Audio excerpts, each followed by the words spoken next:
Tonight, I've got Dr. Jonathan Stewart on the show. Welcome. Hello, nice to be here. Yeah, it's great to have you. Let's start off light and simple, like I always do to introduce guests. So far tonight, it is 7:12 over here, p.m. What unusual or non-negotiables have you done for your health and performance? So lately, within the past year, one thing that I've really gotten into is implementing more fasting into my routine, and usually more extended fasting as well. So probably the longest fast, like maybe a 72-hour fast, but usually lately, with like the past couple months, I've been doing more, like I'll do like an alternate day fasting. So usually I'll go about 36 hours, and just to let everything digest, feel good, kind of get used to it. But like my fasting days are usually when I feel the best. And then the eating days are just to sort of to supplement that. So I have enough energy for the fasting days, and it helps mental clarity, anxiety, digestion, and then like other health issues. So the fasting is, I think, something that's been getting more popular with intermittent fasting, but it's definitely something to look into implementing if you haven't tried it. But definitely do it safely, do your research, look to see like different things that you need. But personally for me, like I love it. I generally feel a lot better when I fast too. But how often are you doing those 72-hour fasts?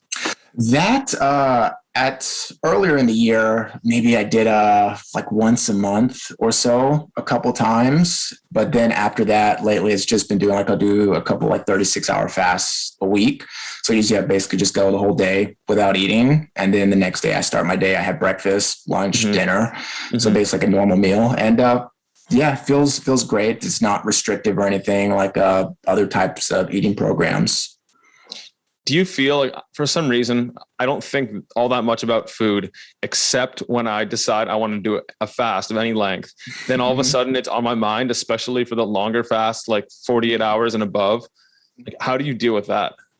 So definitely gotten used to it. The 36-hour, like usually I feel fine, don't really think about food. And actually, because I've been fasting, I've been getting into cooking more. So because I'm not worried so much about eating it afterwards, like I'll cook for my wife, I'll cook for my kid, and enjoy the process of cooking. So I guess that sort of helps with it too. So I'm not really thinking about, I'm going to eat this, is not having any temptations, just sort of get used to it.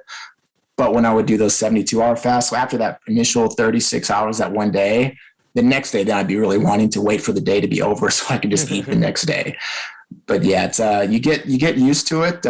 Really, feel great doing it too. And I think when you know the health benefits, it makes it a little bit easier to sort of stick with it. I like the idea of separating yourself from, or separating the cooking process from the outcome of eating a nice meal. Yeah, I think that's a big part of it, is that people are so caught up and they just want the end product, which is the food, that the cooking is just stressful. It's a hassle. It's just something you have to wait through. So a lot of times you just go out to eat fast food, something like that. But I think once you know the steps, the process, you enjoy it, it makes it a little bit more fun, from like cooking and prepping into when you add the different ingredients. And it can also become meditative if you're not doing it just for the sake of quickly eating the second you finish.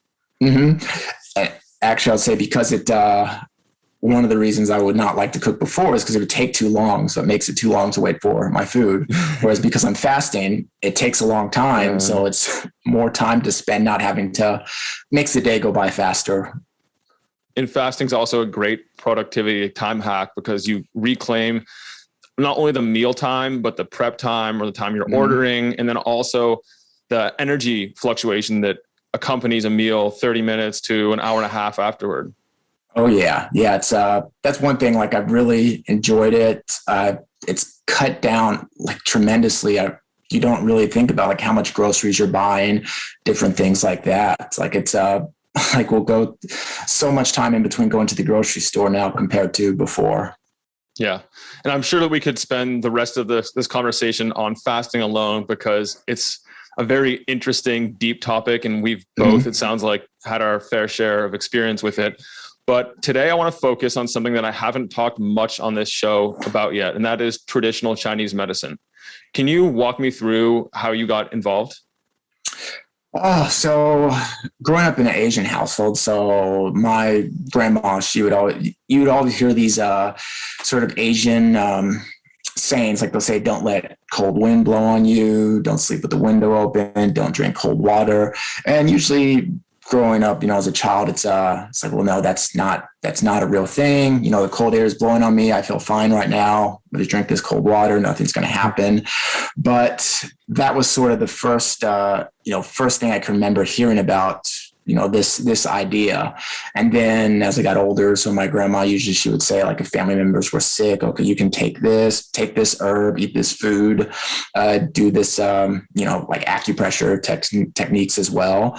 So that's sort of the first introductions. Then after that, sort of just, as life goes on, don't really think much of it. It's just stuff, I remember saying. But I'd say it's not until after high school and into college, at the time I was just a kid. I was looking for like a summer job. I had a friend that she was actually working at an acupuncture school. And she said, "Oh, do you need a job? They want to hire." The first thing I thought was like, there's no such thing as an acupuncture school. This has got to be like this isn't real. But then, went over there. Then I see like there's actual formal education for it. I learn a lot more about it. It's like, hey, I really like this. I'm really enjoying it, learning the information.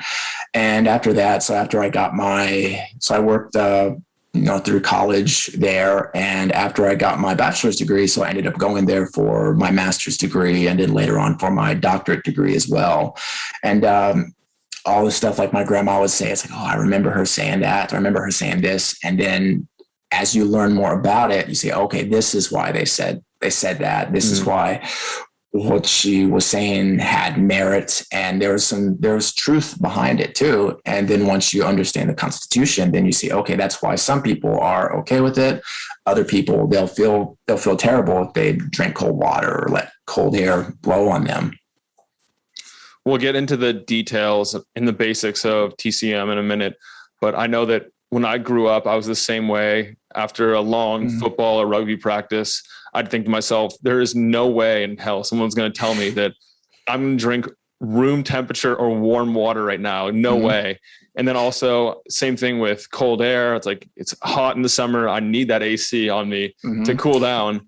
And then I started studying other medical systems such as Ayurveda and then briefly TCM, traditional Chinese medicine. And I discovered that there's a lot of overlap between them, and they both say the same things about cold water. I mean, not the same things, but similar things, and that it's not a good idea at certain times, and it's only for certain constitutions, as they refer to it in different terminology, but the same underlying principles.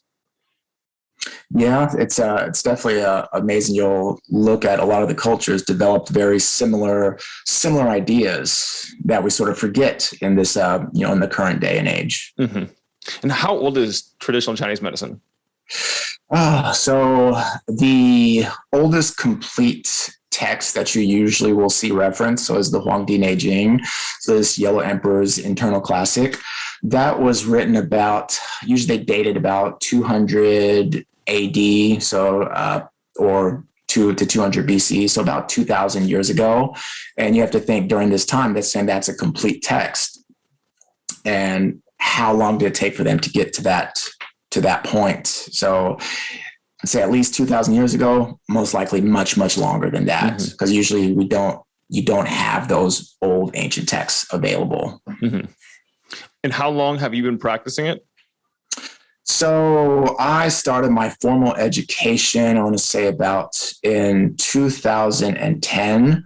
And so from there, training in it, doing my internship and getting my license. So all of that probably about 10 years, over 10 years now. And how does that work in the US? What is like the regulatory process around it compared to traditional Western medicine? So usually you will go through, most schools now, they require you to have a bachelor's degree. And you go through, and also it depends on the state that you're in as well, because different states, they have different regulations too. But usually you're going through the bachelor's degree, and then you have the national committee. So the NCCAOM is usually the one doing the licensing for most of the states. So once you get your bachelor's degree, then you would get a master's degree. And later on, something that started to become new is that you have these entry-level doctorates. So actually what before was a master's degree. So it would take about anywhere from 4 to 5 years for the degree. And so now you're seeing that they're sort of transitioning these to entry level or professional doctorate degrees. And then on top of that, they have other terminal doctorate degrees. How do patients who come to you, can they interface with Western medicine as well? Are they able to like pull from all the different modalities available to them? Definitely. So here in Texas, they actually have to have, for most issues they come in for, they actually have to have seen their medical doctor. Mm-hmm. And so I actually have a lot of patients, they will see their medical doctor and they'll bring lab work or any type of a diagnosis with them when they come to see me. And actually nowadays, a lot of times the medical doctor will actually refer them to get acupuncture as well, which it's interesting as the medicine evolves is, probably 10 years, definitely earlier than that before, you'd have patients that would come in. They would say that, I'm over here. I don't want my doctor to know about it. They told me not to do it. Whereas now I have patients that come in, they'll say that I'm here because my doctor told me to do it. I don't really know why. So there's definitely a change. And then even in most medical programs, they actually talk about alternative medicines, Chinese medicine, Ayurvedic medicine, so that the doctors sort of know that there's stuff out there that can help patients with their quality of life. And actually in the acupuncture program that I went through, and actually I teach over there now, is that there's actual medical doctors that they're currently practicing, that they'll do that as they go through the program. So just to learn more too. So it's definitely much more open, and as it progresses even more so. Jonathan, what causes people to seek out alternative care? Are there certain conditions or reasons you find patients are most often referred to you? So there's, I say the two main types. So usually people that are dealing with chronic issues or chronic illnesses. So for them, they've been going through the medical system. They're not feeling as good as they feel like they can, or they're having chronic pain where they don't want to just constantly rely on the medication. So they're looking for a change that's not going to be as harsh on the body or as many side effects, or even if they want to avoid doing surgery. So that's one type. The other type would be people like younger people that just want to come in for their health, for longevity, for stress, to where they don't want to get to that point. So they're looking out for their future. So those are the two main ones, where they're just trying to avoid either surgery or medication, or they want to help with their longevity. Would you say that TCM is preventative medicine? It is. It works best as preventative medicine. So really, if people are following Chinese medicine, but then also the lifestyle and diet, which is a huge part of it as well. So really, preventative is like a key part of it. But patients that do have diseases, pain, different illnesses, so they can also see a lot of benefit from it too. And especially if they're making those lifestyle changes. So it's never too late to make these changes, no matter if you're 19 or 90 years old. So you can always see benefits from, whatever you're doing, recognizing it and seeing where you need to make those changes. Clearly, we can't distill a decade plus worth of experience, hands-on experience, and education in school and out of school into a single podcast. But can you give us a Cliff Notes version of what traditional Chinese medicine is and the fundamentals of it? So a traditional Chinese medicine, sort of the basis for it comes from the Huangbin I Ching, which I mentioned earlier. And so back then, if you were a doctor, you would study this Huangbin I Ching. And so in that textbook, so it mentions qi, blood, yin yang, so understanding the pathology and also the progression of disease as well. And then also how you live your life and how that affects the disease that you have. And as it evolves now, so if you go through like a modern TCM training, so you start off learning yin and yang, then you start doing diagnosis and differentiation, where you're learning to recognize different patterns and which organs that those fall into. So once you see these patterns, you can come up with a overall diagnosis for this patient so that you can implement your treatment, usually using acupuncture or herbal medicine. Okay. I guess to start off with, can you break down what yin and yang are? So yin and yang at the most basic component, you'll see they'll say it's like it's masculine energy or feminine energy, or it's light or dark. Usually yin and yang, so it's used to describe everything that's going on in life. So it's this cause and effect. So usually there's a saying that you'll hear from experienced Chinese doctors. They'll say that yin and yang is the easiest thing to learn, but it's the hardest thing to understand because there's just so much nuance in it with how you're using it and how flexible you are. So you'll see that they'll use it from a medical perspective with how they're approaching people's health, but you also see like there's some texts that use it more from a understanding like physics or geopolitics or different things like that. Because basically it's more cause and effect.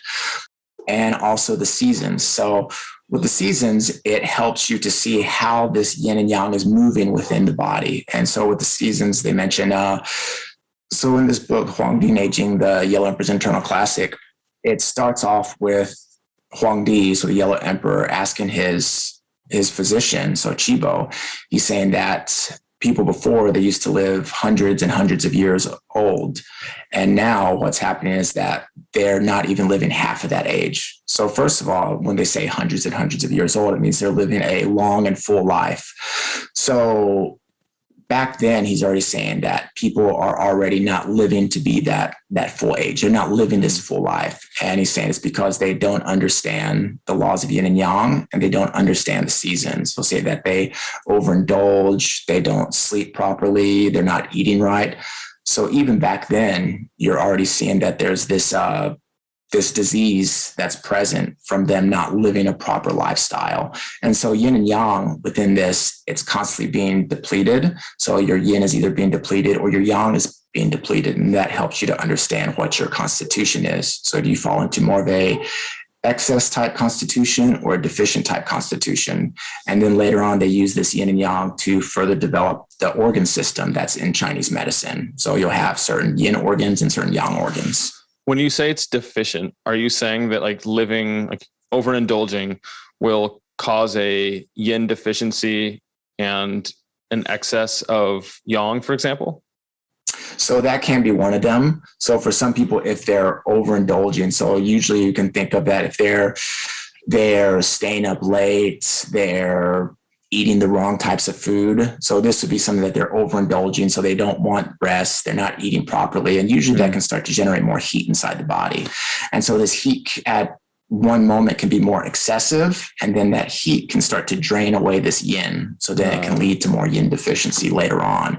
And so depending on their genetics, their constitution, they might tend to be more towards this excess heat. Or another one, they might tend to be more towards this deficiency. I see. In the traditional Chinese medicine model, does pathology follow deficiency?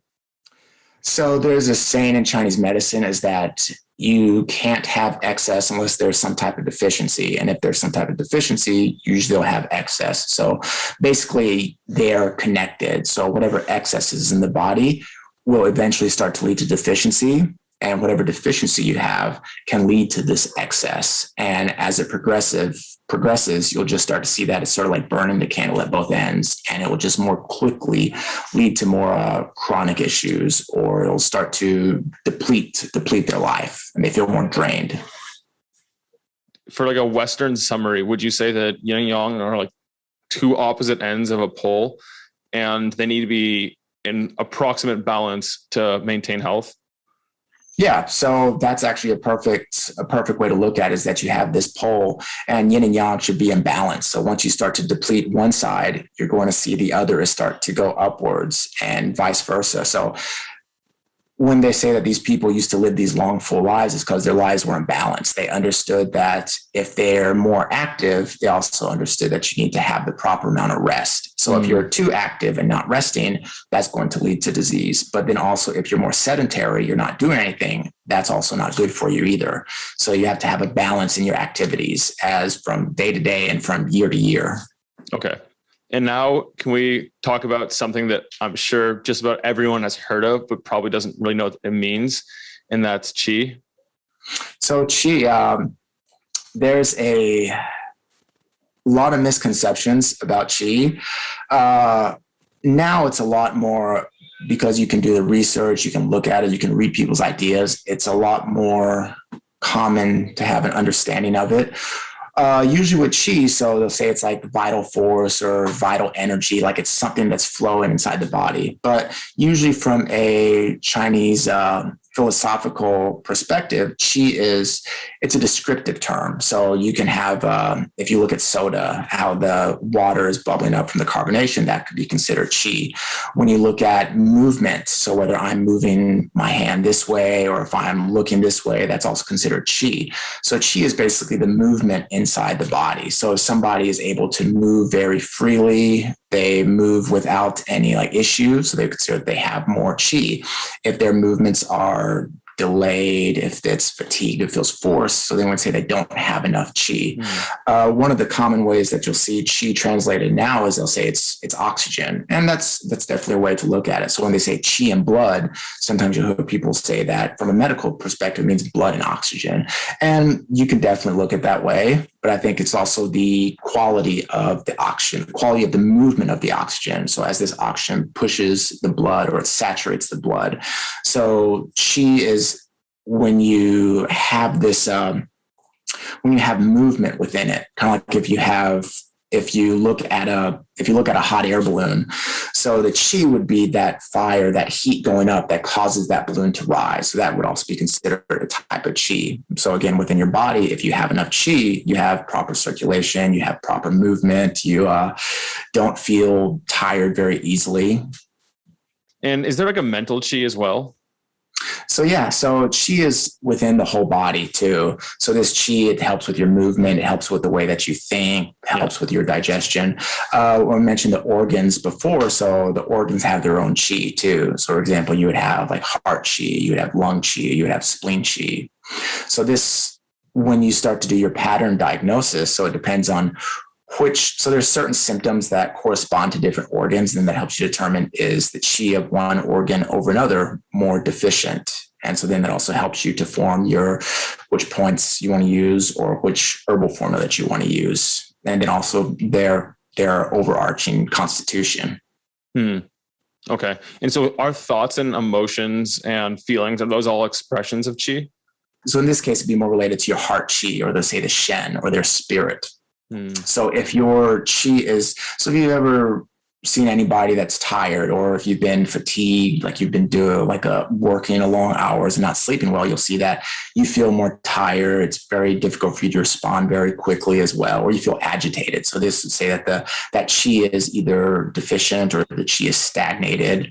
So in this case, if you do some type of biomedical exam, really everything is okay. It's only been just maybe one day that you're feeling very tired and worn out, but you'll see functionally that qi is more deficient at that time. So then that would be when you would go into rest. So allow for this qi to replenish. Or if you just haven't eaten enough and your blood sugar is low, then you'd say also your qi your spleen qi would be a little bit more deficient relatively at that time, which you would want to eat more to help so in Western medicine, so build up your blood sugar so that you can be able to continue with whatever tasks that you were doing. Do you differentiate between passive rest and active rest? Personally, or when you say like that it could signify a need for rest, are you referring to like sleeping and napping, or like just like lighter days of some sort? So I think both of them. So definitely number one, they just day to day, they should be sleeping properly. And then also if you've been doing, if you've just been overworked, overstressed for a long period of time, just throughout the day, finding time to get away from that. So it's sort of like this sympathetic, parasympathetic nervous system. So you're fight or flight, or you're rest and digest. Mm-hmm. So if you're constantly in this fight or flight mode, so this sympathetic mode, so then you need to allow yourself to be in more of a rest and digest mode. So depending on how long you've been, overly stressed or working, you want to find either a day, maybe a weekend, sometimes people like a week or so to go on a longer vacation, just to allow their body to recharge and sort of get away from this overstimulating lifestyle, so that there's adrenal glands can sort of just be able to relax and you can recharge. And that also dovetails with the idea of seasons, I guess, cycling distresses in different parts of life that you were mentioning earlier. Usually when I mention seasons, so the seasons, spring, summer, fall, winter. So we can think of it literally as the seasons. So as we look through, as the year progresses, you'll see during the springtime, everything starts to sprout upwards. Things start to become live when you look at the trees. Summer, everything is flourishing, more sweeter fruits, everything's more active. You have more sunlight. During fall, weather starts to cool down a bit. And then in winter. So before modern technology, with winter, people would really stay indoors. Animals start to hibernate. But in this text, so the Neijing, so they mentioned that the seasons can be seen from day to day too. So even though we have the whole literal seasons, it's this movement of energy in the body from just day to day. So when you wake up, you should start to do your activities as it gets into the afternoon, so you can start to be more active. But eventually you have to let yourself start to, turn off the lights, start to rest, not be so overly stimulated, and then allowing yourself to sleep so you'd be properly in sync with the seasons. And so then that would be sort of what it is to have like a proper lifestyle. And just looking how we would used to live is when the sun comes out, we start to be more active, the sun goes down, you just start to get ready for bed to repeat that whole cycle again. Mm-hmm. Are there any prescriptive times of when to eat if the sun is up or the sun is down? Usually once the sun comes up, so then you'd want to start to have like a very light meal. So you don't want to have anything that's too heavy, too greasy. So that'd be sort of like the springtime diet. And so if we were to look at that from a seasonal perspective, so springtime is usually like, what does it give us? Usually like leafy greens, a little bit more like bitter, tender leafy greens, because they're just sprouting up. Fruit that's not too sweet. So it's more of like a light meal to sort of help to bring everything up and to allow your digestive system to start to work. So really, and some people feel like, usually when they wake up, like, I don't really feel like having breakfast. Usually that's the easiest meal for people to skip, because that chi from the stomach isn't really coming out at that time. But then once it starts to get into the afternoon, so in this case be summer, like everything is abundance. Usually, now I'm feeling really hungry. Now I want to start to eat.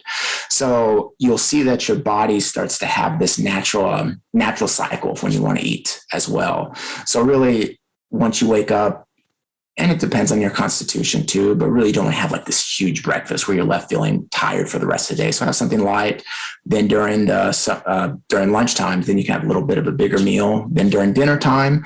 So some people like to have a big dinner. You'll probably notice, like, if you eat something that's really big, then that really makes it hard to fall asleep. You might feel bloated at nighttime. Some people have acid reflux. So usually you want to have a meal, but not too big as well, and not too close to when you're going to sleep.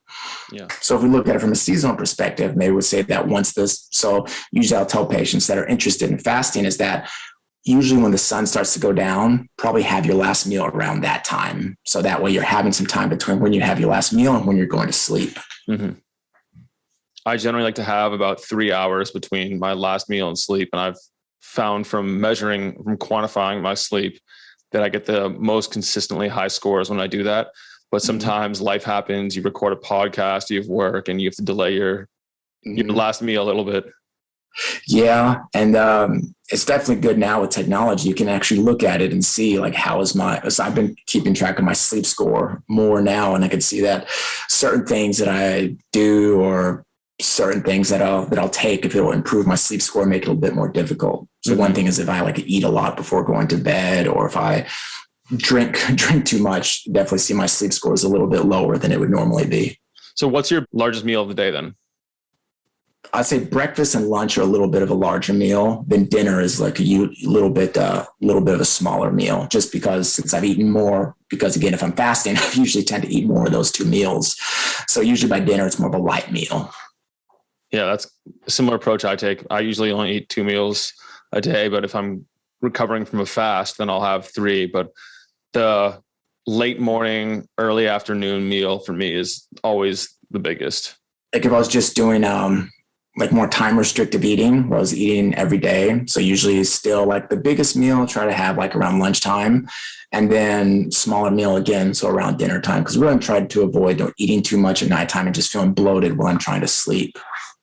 What does TCM say about fasting? I know in Ayurveda that it's not recommended for certain constitutions, if you will, and for others, it's highly recommended. Again, it depends on the constitution, but usually say that you want to have regular meals when you're eating. But then if we look at this seasonal perspective, regular meals also depends on which season it is. So there are certain times when you would be eating less as well. But from a specific like this Huang Di Neijing. So they're not really saying that you should be fasting. It doesn't really talk about it, but you can sort of look at the way that they're describing it, and you would have how you want to interpret that terminology. Now, once we start to look at more modern texts, then you have doctors that will say, oh, well, fasting is good. Like they'll do it for religious practices. So different things like that. And then it depends on which doctor it is that recommending it. But then also with the cult, it depends on the culture at the time, because there are times in China when there was more famine.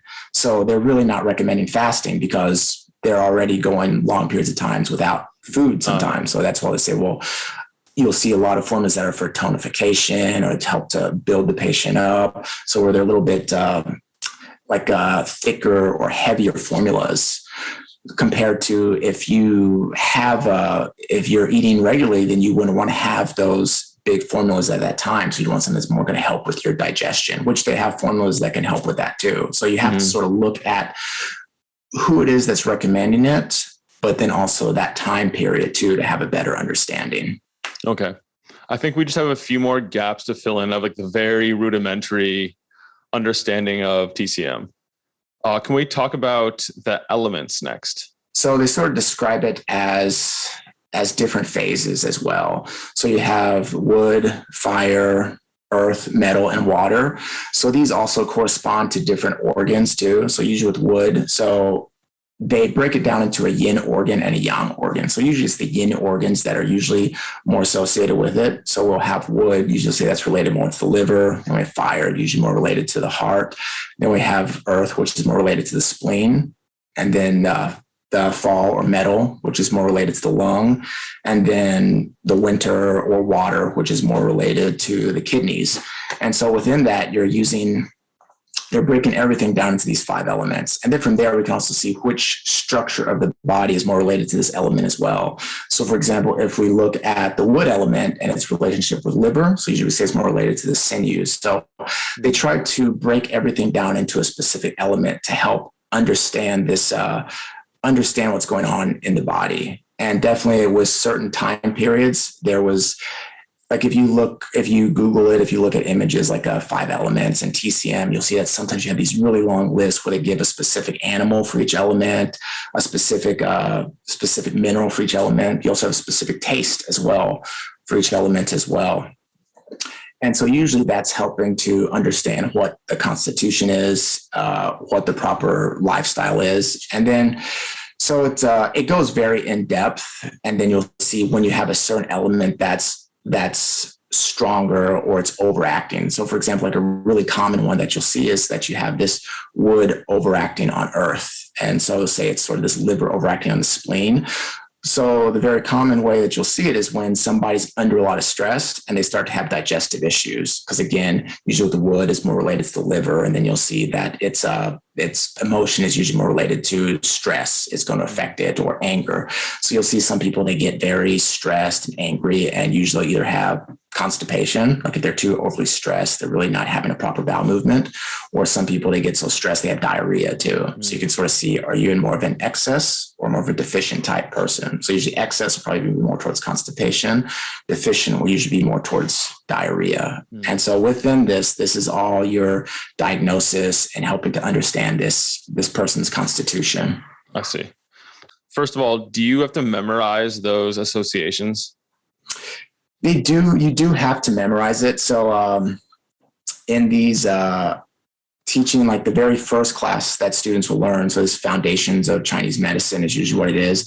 That's when they're talking about the 5 elements. That's when they're talking about yin and yang, and they are memorizing those different those different descriptions for each of the elements. And then as you progress, it's very common, it's very standard, and you just sort of look at it as this wide thing instead of it's such a rigid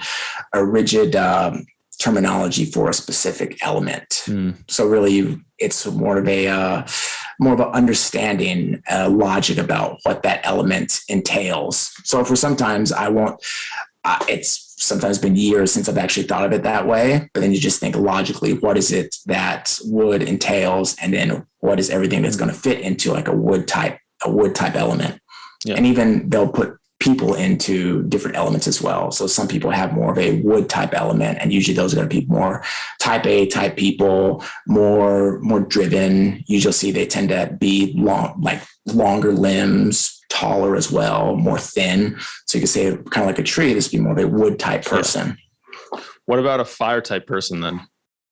So usually a fire type person. So usually it's going to be more, they'll still also have similar characteristics where they're more driven, or they want to accomplish a lot, but usually their body type will be a little bit different as well. So they'll tend to gravitate more towards heat signs too. So usually they might have more of a red face, like they might get red very easily. It's kind of like related to fire.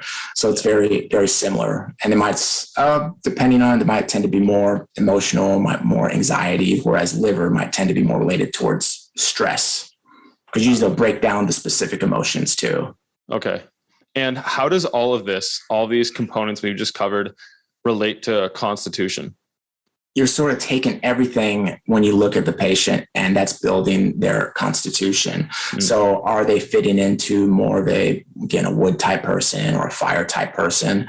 And then for that type of person, what type of illness or what type of disease are they going to tend to see? So for example, again, a person that's more of a wood type person or more of a liver type person, so this would be sort of their constitution, again, more type A personalities. And usually what you might start to see is that they have more stress. They might start to have more pain around the neck and upper back area. So these would be considered more of the Xiaoyang channel, so the gallbladder channel. And again, when you look at TCM, so the gallbladder is more of the yang organ in relationship with the liver, which is the yin organ. So usually you'll see that manifest along these Xiaoyang or gallbladder channels. And so that's why you see when you say see that, what does it look like?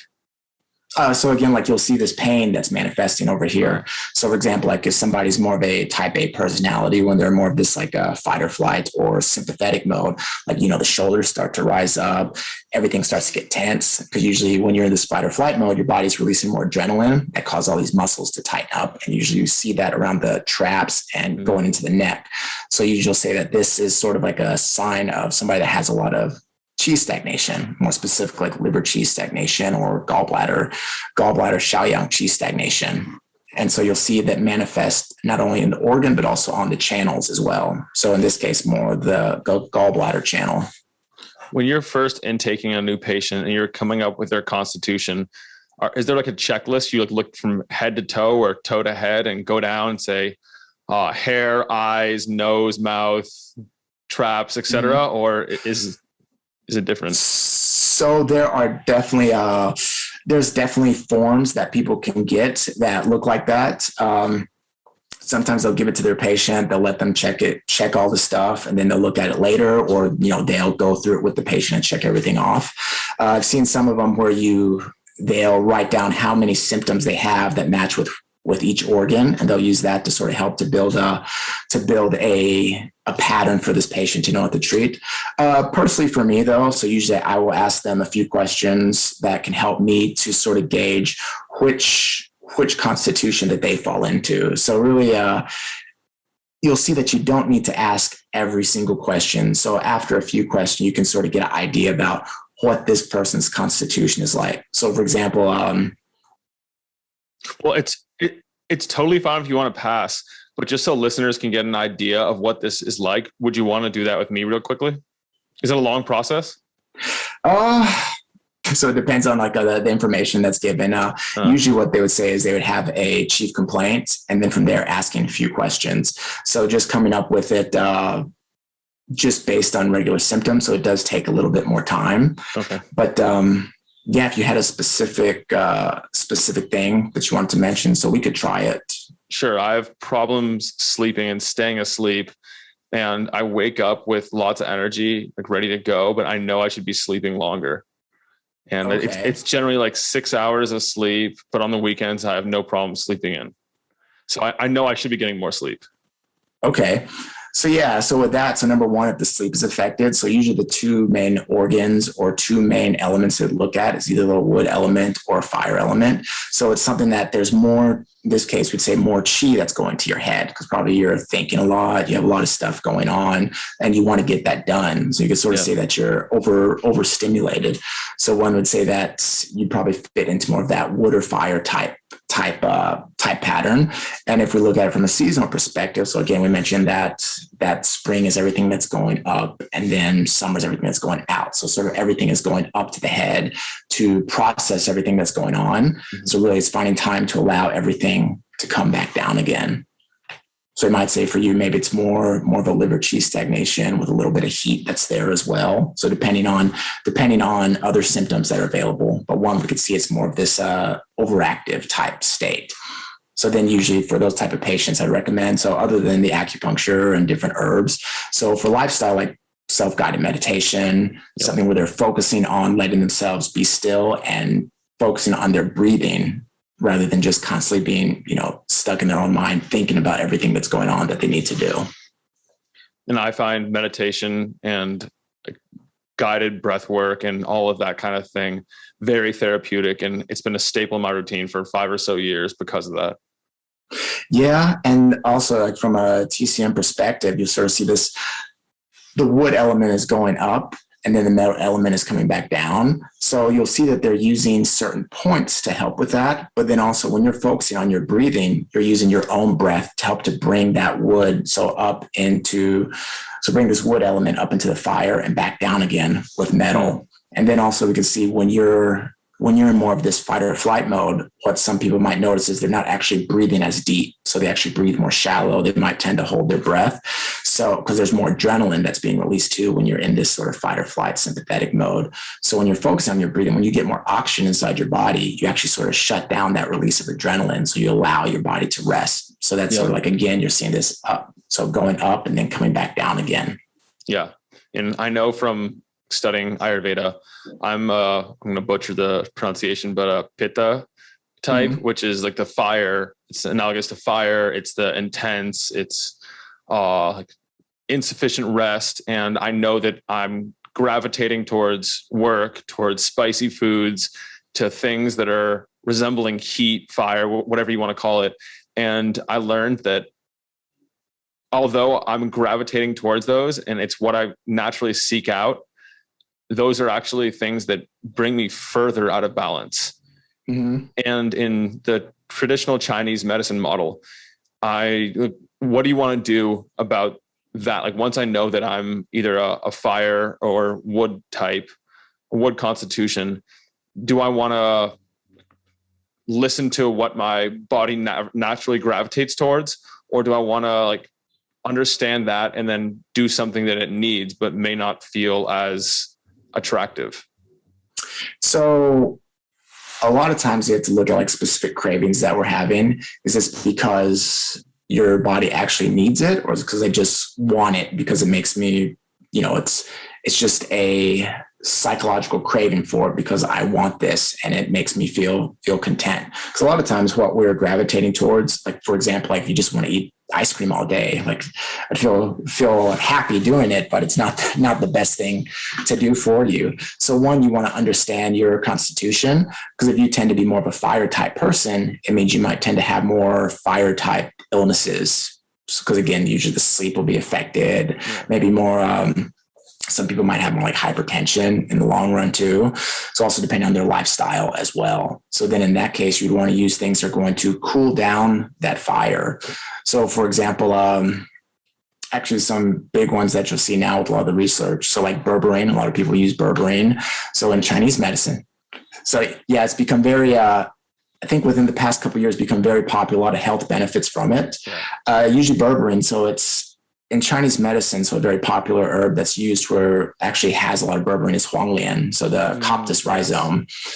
And so with that, it's actually considered very cooling. It's cold, it's bitter. And then actually they'll divide these herbs into which organs that they go into. And so one of them for Huanglan is it goes into the heart. So it actually helps to cool down the heart heat so that you're not having this, having all this, this heat, inflammation that's going on. But if you're a person that's not really this fire type person, so for example, if you tend to be more cold, if you tend to be more fatigued, like sometimes those patients, when they eat, so in Chinese medicine, they eat Huanglan, or if they're eating berberine, they might notice more digestive issues. Because usually when you start to see with some of the supplements, the side effects actually help you to understand what type of person would this supplement be better for. So it's probably better for people that have stronger digestion, that have more heat signs, that are more active, compared to somebody that's going to be older, more deficient, more poor digestion.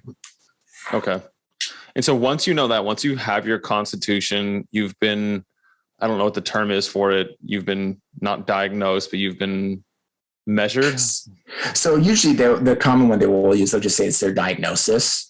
So a lot of times their diagnosis, it's not always their constitution, but it helps you to have, because sometimes patients come with all types of different things, so they can actually have multiple diagnoses. And as those different issues start to clear up, then sometimes you can have a better understanding of what their constitution is as well.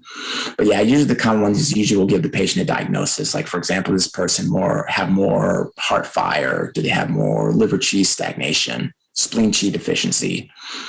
And so there's certain constitutions will tend to gravitate towards those as well. Okay. And so once the person has their diagnosis, whichever, then what are the modalities that you use with them? Is there diet, like herbs, qigong, acupuncture, acupressure, you name it?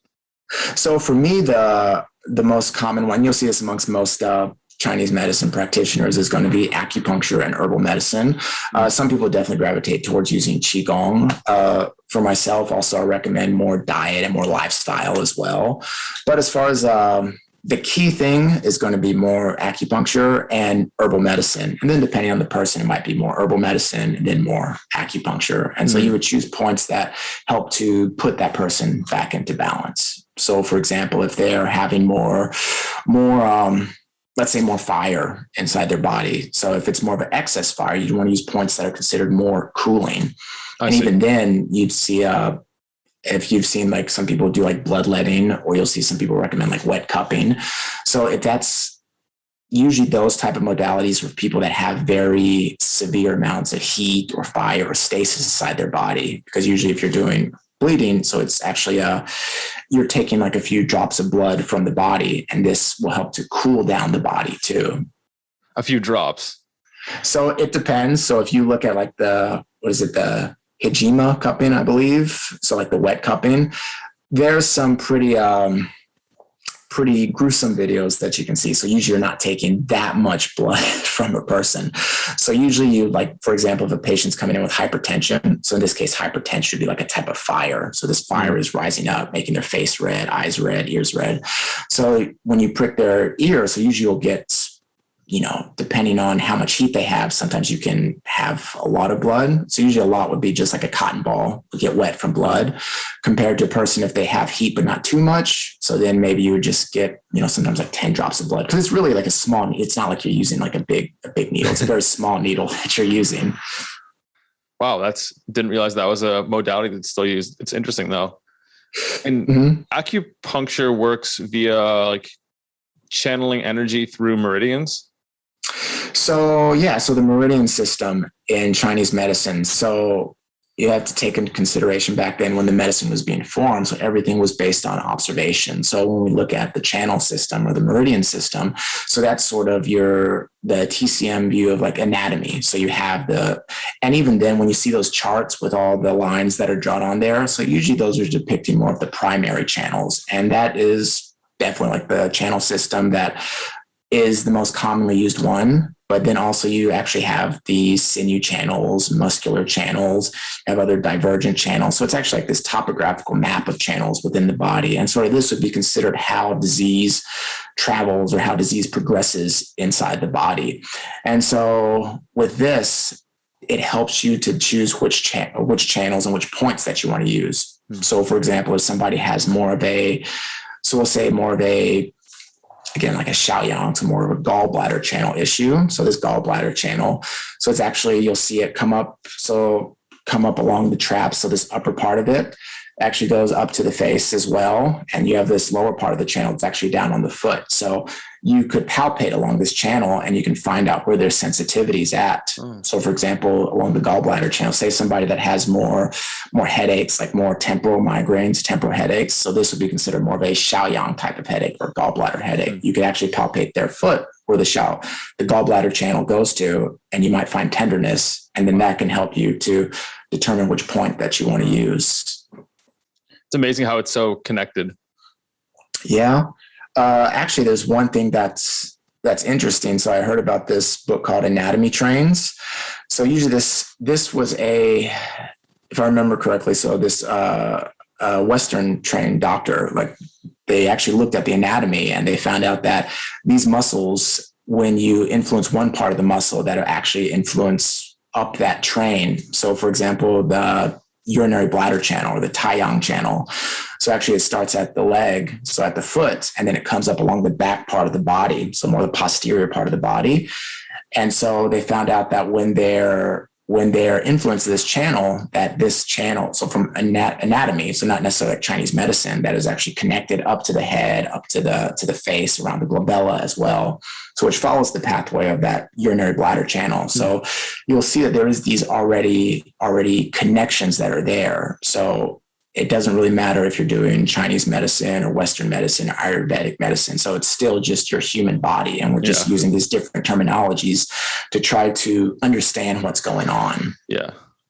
Huh.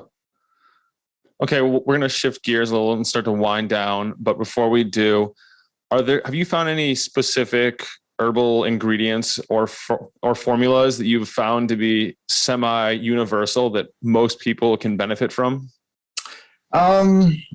There's definitely very commonly used formulas. So I wouldn't necessarily say like a universal formula, because then it still takes into consideration your constitution.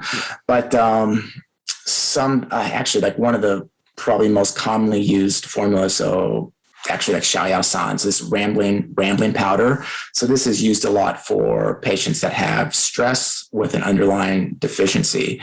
And so you can actually look at information out of Taiwan, out of China, and you can see like this is like a top 5 prescribed formula for people for all types of issues. Like they'll take the formula and they'll modify it a bit to fit the patient, but it's a very commonly used formula. But that one's actually used a lot for patients that have stress, where they're having more, maybe they might have more fatigue, they might have more so for female patients that might tend to be more anemic. So also for those types of patients too. Another herb that's actually beneficial. So Schisandra berry. So some people have seen mention it. I don't think it gets as much love as some of the other ones like ginseng, ashwagandha, but the Schisandra berry, so uweizi in Chinese medicine. So this 5-flavor berry, it actually has a lot of good healing properties as well. So it's still considered like an adaptogenic. But one thing is when you look at stuff like ginseng, ashwagandha, it's usually considered more of a tonic for the body. So it's kind of, it generates more chi. Whereas you look at something like the Schisandra berry, it's actually because it's very sour. It sort of helps to bring everything back in. Because a lot of times if you're using all your energy, sometimes it's not necessarily that you want to just give more energy. You actually want to restrain what's in there so that you're not using it as much. So for people that are overthinking a lot, for people that are just like doing a lot of activities, sometimes you want to be able to bring everything back in instead of just giving more tonics all the time. Yeah. I use a lot of adaptogens, and I think they're the tonics. So I think that based on my constitution that we've established on this call, it seems like that berry might be a good one. Yeah. So you'll see people that they've done research on it for people with dementia, stress, lung issues like coughing, chronic coughing and wheezing.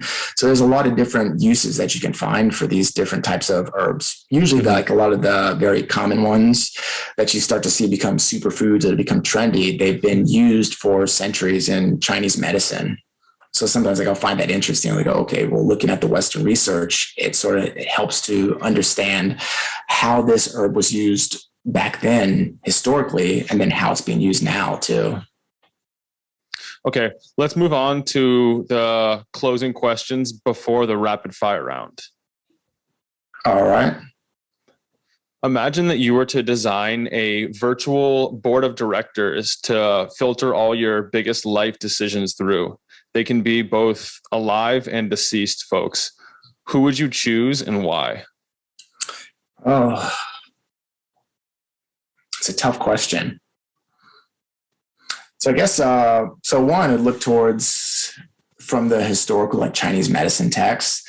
So a lot of them were considered like very great philosophers too. So whether it was more, so I'd say like this Yellow Emperor, Chibo. So these are the people that are mentioned in that text. Another one that's considered like a very, very important in Chinese medicine. It's like a father of Chinese medicine. So Zhang Zongjing. So I don't think most people are going to know who that is, but so he wrote this Shanghan Lun, this treatise on cold disease. So he's considered like one of the greatest herbalists. So I'd say those would be like three people that would be, very important from a Chinese medicine point of view that I would love to interact with to get their opinions on certain things. Beautiful. I'll put those all in the show notes too, because I know that will be hard for me to find on Google just going off audio. So yeah. And it's kind of like if you're a Chinese medicine practitioner, if you do acupuncture, you'll know who those people are. Other than that, they have no idea who they are. Well, where can those that are interested in working with you individually or talking to you, getting to know you and your work, go to find you? So probably the easiest way is through my website. So westhoustonacu.com. I also have an Instagram. I don't really use it that often, but you can always, I've been trying to. So if people want to contact me through there, so they can always do that. I'm trying to use it more, so to put more information on there. But the easiest way is through my website. So I have my information on there if people want to contact me. So usually the easiest is by email. But yeah, so those are the two main ways, and very open. So if anybody has questions, I teach as well. So I have a lot of students that will email me different questions to ask my opinion. So definitely open to sharing. Mm-hmm. Okay. Let's go on to the rapid fire round now. What are you most interested in and researching these days? Usually I tend to look at more like of the Western medicine research, more like supplements, a lot of the anatomy, the biohacking stuff. Those things I found have been really interesting, because one thing is I like to look at it and try to think about it from a Chinese medicine perspective. So thinking about it from a yin and yang or this elements or seasonal perspective to really have a better understanding of it. Because a lot of times you'll see when they do Western research for it, it's just that we found this percentage of people benefit from it, this percentage of people did not benefit from it.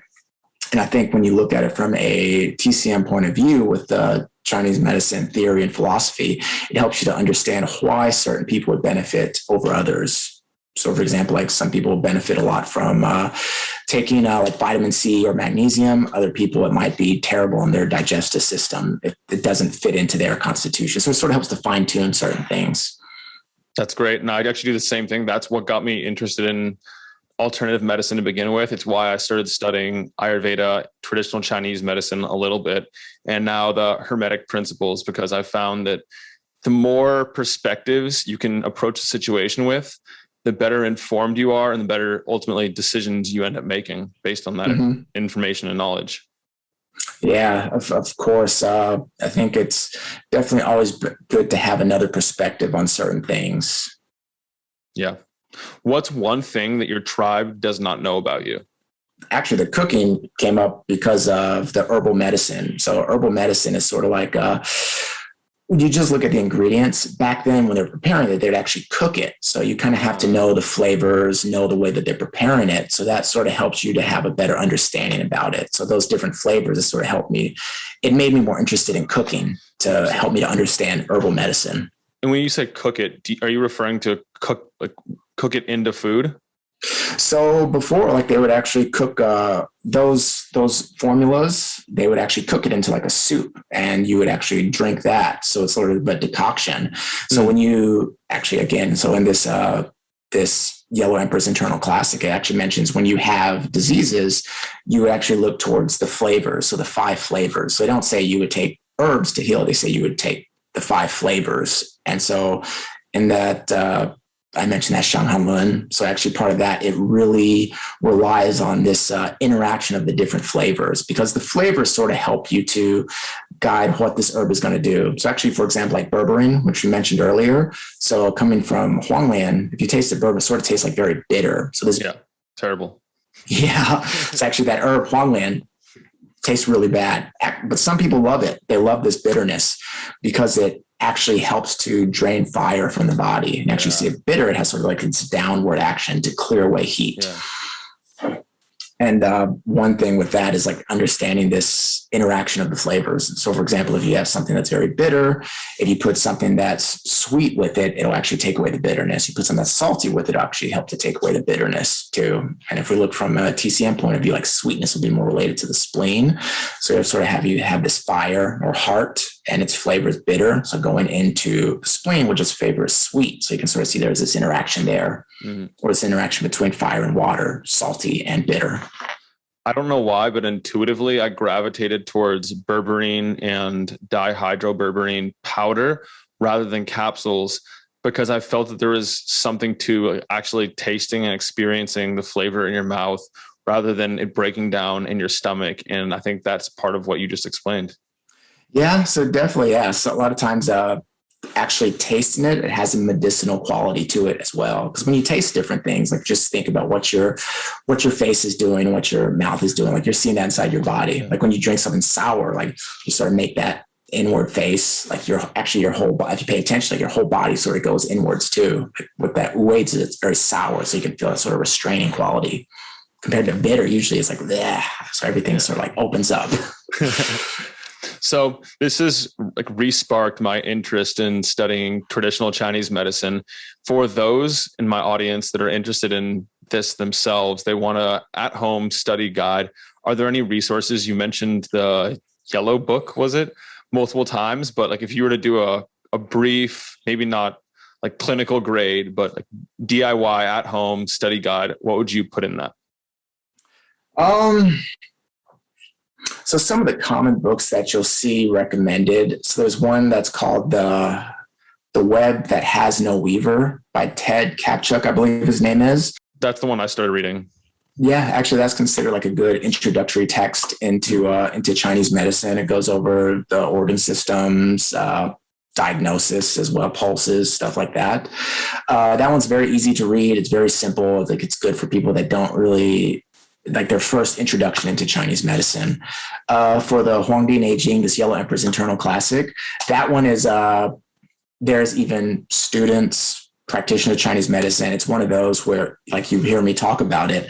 I remember the first time that I looked at it, it's like, okay, everybody's talking about this. I'm going to look at it. It's like, this doesn't really mean anything to me. I don't really understand it. It's like very simple, but then once you sort of learn how to read it, it's more of the way that Chinese medicine textbooks are written. It's more about interpreting it. There's more of like you're looking sort of in between the lines. It really opens up more about that book to understand it.